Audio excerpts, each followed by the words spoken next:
Hi friends, അസ്സലാമു അലൈക്കും. എല്ലാവർക്കും ആയിഷ സ്ട്രീം വേൾഡിൻ്റെ പുതിയൊരു വീഡിയോയിലേക്ക് സ്വാഗതം.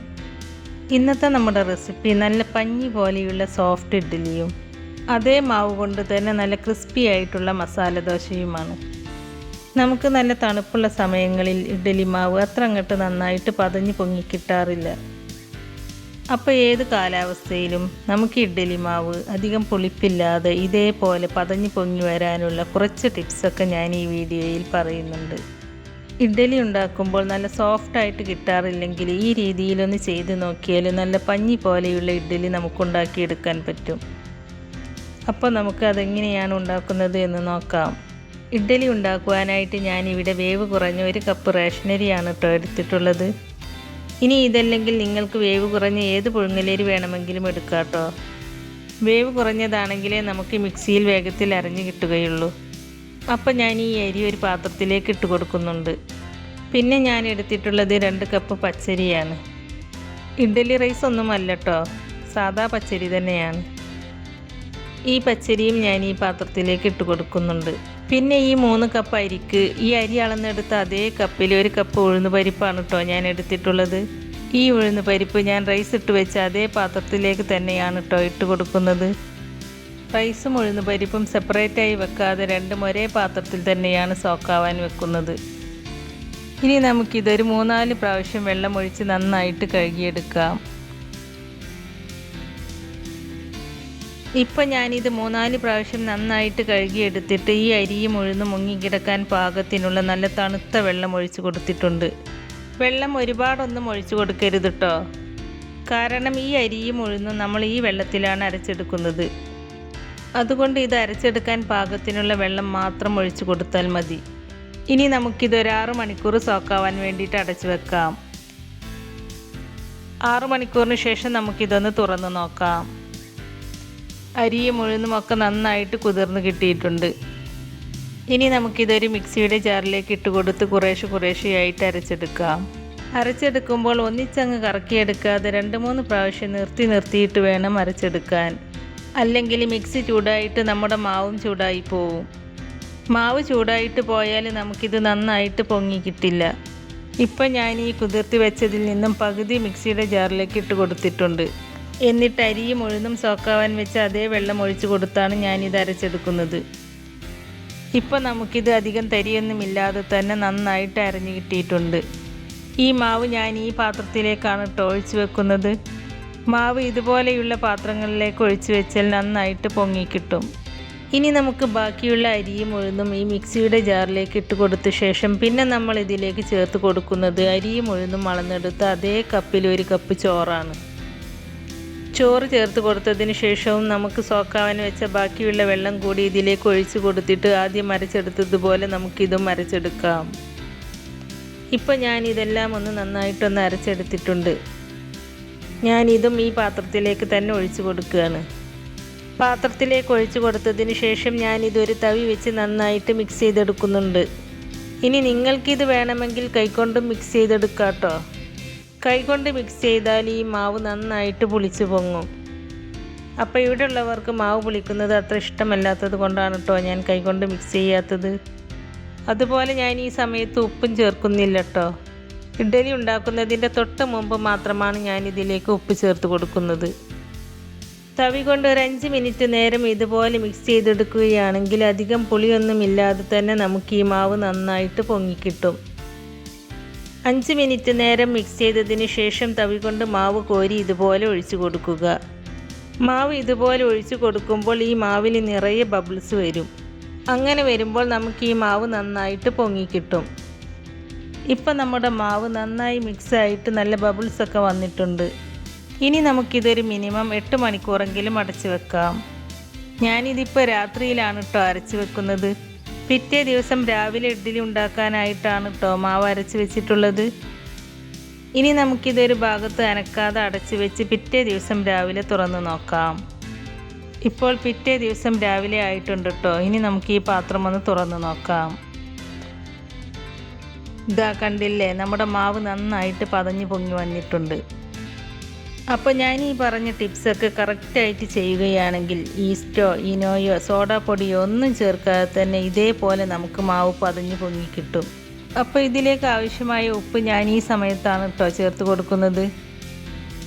ഉപ്പ് ചേർത്ത് കൊടുത്തതിന് ശേഷം നമുക്കിതൊന്ന് മിക്സ് ചെയ്തിട്ടെടുക്കാം. ഇപ്പം ഞാനിത് മിക്സ് ചെയ്തെടുത്തിട്ടുണ്ട്. ഇനി നമുക്ക് ആദ്യം ഇഡ്ഡലി ഉണ്ടാക്കി തുടങ്ങാം. ഇഡ്ഡലി ഉണ്ടാക്കുവാനായിട്ട് ഞാനിവിടെ ഇഡ്ഡലി തട്ട് എടുത്ത് വെച്ചിട്ടുണ്ട്. ഈ ഇഡ്ഡലി തട്ടിലേക്ക് കുറച്ച് ഓയിലോ ബട്ടറോ സ്പ്രെഡ് ചെയ്ത് കൊടുക്കുകയാണെങ്കിൽ ഇഡ്ഡലി പെട്ടെന്ന് ഇളക്കിയെടുക്കാൻ പറ്റും. അപ്പോൾ ഞാൻ ഈ തട്ടിലൊക്കെ കുറച്ച് ഓയിൽ സ്പ്രെഡ് ചെയ്ത് കൊടുത്തിട്ടുണ്ട്. ഞാനിവിടെ ഇഡ്ഡലി പാത്രത്തിൽ കുറച്ച് വെള്ളം തിളപ്പിക്കാൻ വെച്ചിട്ടുണ്ടായിരുന്നു. വെള്ളം നന്നായിട്ട് തിളച്ച് വന്നതിന് ശേഷം മാത്രം ഇഡ്ഡലി തട്ട് ഇഡ്ഡലി പാത്രത്തിലേക്ക് ഇറക്കി വെക്കുക. എന്നിട്ട് നമുക്ക് ഇഡ്ഡലി തട്ടിൻ്റെ ഒരു 1/4 ഭാഗം മാത്രം മാവ് ഒഴിച്ച് കൊടുക്കാം. ഇഡ്ഡലി തട്ടിൽ ഫുള്ളായിട്ട് മാവ് ഒഴിച്ച് കൊടുക്കരുത്. കാരണം ഇഡ്ഡലി വെന്ത് വരുമ്പോൾ നന്നായിട്ട് പൊങ്ങി വരും. അപ്പോൾ തട്ടിൽ ഫുള്ളായിട്ട് മാവ് ഒഴിച്ച് കൊടുത്താൽ ഈ കുഴിയിൽ നിന്നും മാവ് പുറത്തേക്ക് ഒലിച്ചിറങ്ങും. അപ്പോൾ നമുക്ക് ഇഡ്ഡലിയുടെ ആ കറക്റ്റ് ഷേപ്പ് കിട്ടില്ല. ഇപ്പോൾ ഞാനിവിടെ ഈ 2 ഇഡ്ഡലി തട്ടിലും മാവ് ഒഴിച്ച് കൊടുത്തിട്ടുണ്ട്. ഇനി നമുക്കിത് അടച്ച് വെച്ച് ഏകദേശം ഒരു 8 മിനിറ്റ് നേരം സ്റ്റീം ചെയ്തിട്ടെടുക്കാം.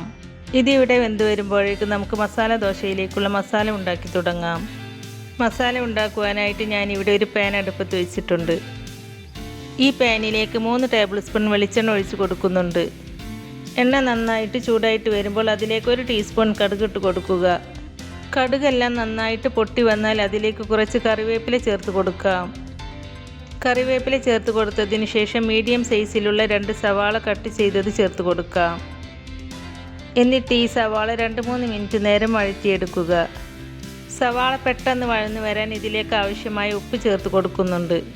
സവാള സാധാരണ കറികൾക്കൊക്കെ വഴറ്റിയെടുക്കും പോലെ വഴറ്റിയെടുക്കണമെന്നില്ല. നന്നായിട്ടൊന്ന് വെന്ത് സോഫ്റ്റായി കിട്ടിയാൽ മതി. ഇനി നമുക്കിതിലേക്ക് 1 ടീസ്പൂൺ ഇഞ്ചി ചതച്ചതും 1 ടീസ്പൂൺ വെളുത്തുള്ളി ചതച്ചതും ചേർത്ത് കൊടുക്കാം.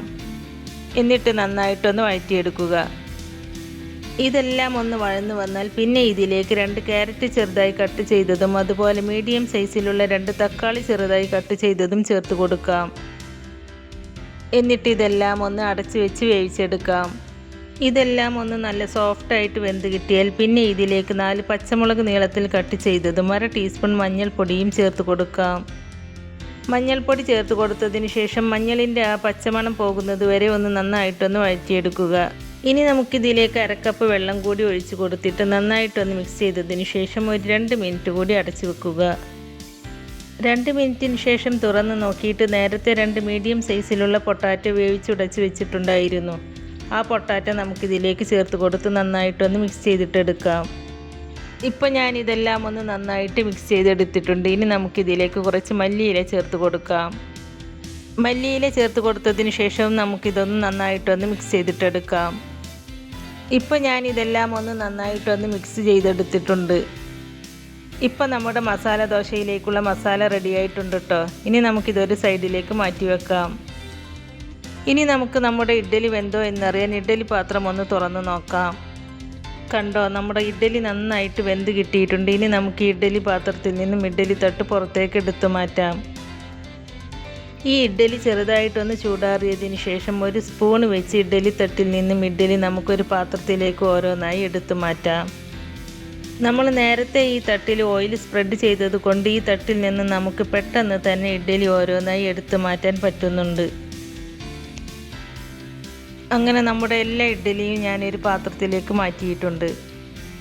അപ്പോൾ ഇതാ കണ്ടില്ലേ, നമുക്ക് ഈ മാവ് വെച്ച് നല്ല സോഫ്റ്റ് ആയിട്ടുള്ള നല്ല പഞ്ഞി പോലെയുള്ള ഇഡ്ഡലിയാണ് കിട്ടിയിട്ടുള്ളത്. ഇനി നമുക്ക് ഈ മാവ് വെച്ച് മസാല ദോശ ഉണ്ടാക്കുന്നത് എങ്ങനെയാണെന്ന് നോക്കാം.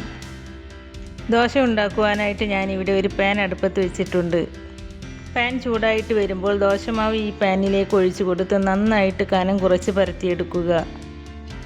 ഇപ്പം ഞാൻ ഈ ദോശ നന്നായിട്ട് കനം കുറച്ച് പരത്തിയെടുത്തിട്ടുണ്ട്.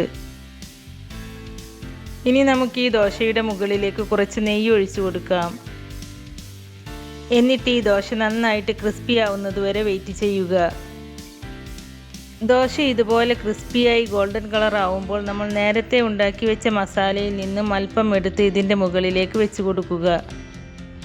എന്നിട്ട് ഇത് നിങ്ങൾക്ക് ഇഷ്ടമുള്ള ഷേപ്പിൽ മടക്കിയെടുക്കാം. എനിക്കിത് റോൾ ചെയ്ത് മടക്കിയെടുക്കാനാണ് ഇഷ്ടം. അതുകൊണ്ട് ഞാനിത് റോൾ ചെയ്തിട്ടാണ് കേട്ടോ മടക്കിയെടുക്കുന്നത്. നിങ്ങൾക്കും ഇതുപോലെ റോൾ ചെയ്തിട്ടോ അതല്ലെങ്കിൽ ട്രയാങ്കിൾ ഷേപ്പിലോ എങ്ങനെ വേണമെങ്കിലും മടക്കിയെടുക്കാം. അപ്പോൾ നമുക്ക് നല്ല ക്രിസ്പി ആയിട്ടുള്ള മസാല ദോശയും റെഡിയായി കിട്ടിയിട്ടുണ്ട് കേട്ടോ. അപ്പോൾ എത്ര തണുപ്പുള്ള സമയത്തും ഈ രീതിയിൽ മാവ് ഉണ്ടാക്കിയാൽ നമുക്ക് പെർഫെക്റ്റ് ആയിട്ടുള്ള ഇഡ്ഡലിയും ദോശയും ഉണ്ടാക്കിയെടുക്കാവുന്നതാണ്. നമ്മുടെ ഇന്നത്തെ ഈ 2 റെസിപ്പിയും നിങ്ങൾക്ക് ഇഷ്ടമായിട്ടുണ്ടെങ്കിൽ ലൈക്ക് ചെയ്യാനും ഫ്രണ്ട്സ് ആൻഡ് ഫാമിലിക്ക് ഷെയർ ചെയ്ത് കൊടുക്കാനും മറക്കരുത്. അതുപോലെ ഐഷ സ്ട്രീം വേൾഡ് ആദ്യമായിട്ട് കാണുന്നവരാണെങ്കിൽ ഒന്ന് സബ്സ്ക്രൈബ് ചെയ്ത് സപ്പോർട്ട് ചെയ്യണേ. സബ്സ്ക്രൈബ് ചെയ്യുമ്പോൾ കൂടെ കാണുന്ന ബെല്ലൈക്കണിൽ ക്ലിക്ക് ചെയ്ത് അതിൽ ആൾ എന്ന ഓപ്ഷൻ തന്നെ എനേബിൾ ചെയ്ത് വെക്കാനും മറക്കരുത്. എങ്കിൽ മാത്രമേ പുതിയ റെസിപ്പീസ് അപ്ലോഡ് ചെയ്യുമ്പോൾ അതിൻ്റെ നോട്ടിഫിക്കേഷൻ നിങ്ങൾക്ക് കിട്ടുകയുള്ളൂ. ഇൻഷാ അല്ലാഹ് പുതിയ റെസിപ്പീസുമായി വീണ്ടും വരാം. Thank you.